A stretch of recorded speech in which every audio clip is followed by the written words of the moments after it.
উনি জেনেছেন কি করে সব নারী জাতি পতিতা, এটা বলার অধিকার কারণেই আমরা তো তাও ভদ্রতা করেছি, ঝাড়ুটা আনিনি সাথে।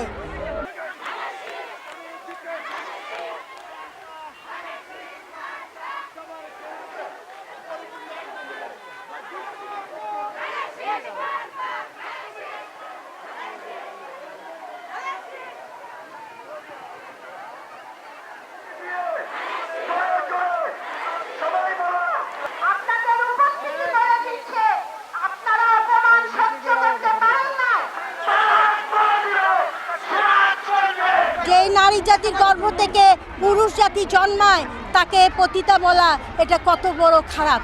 উনি জানলেন কি করে সব নারী জাতি পতিতা, উনি জেনেছেন কি করে সব নারী জাতি পতিতা, এটা বলার অধিকার কারণেই। আনলেস আপনি কিছু না দেখেন, না জেনে শুনে একটা মেয়েকে যা ইচ্ছা তাই বলবেন, তা হবে না। তাই আজকে নারী জাতি দেখিয়ে দিয়েছে যে মহিলাদের নিয়ে কটূক্তি করলে তার কি হয়। আমরা তো তাও ভদ্রতা করেছি, ঝাড়ুটা আনিনি সাথে।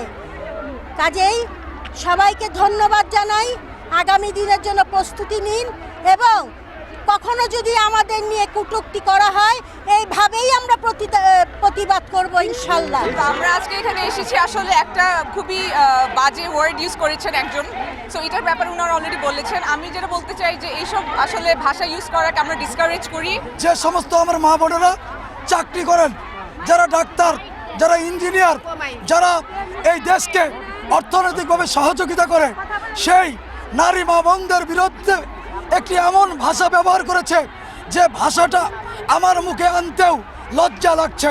আজকের প্রতিবাদ মিছিলটা করেছে ডাক্তার শফিক রহমানের ও মানে যে কথাটা বলেছে, যে কটূক্তি করেছে, সেই কটূক্তির প্রতিবাদে আজকের এই বিক্ষোভ।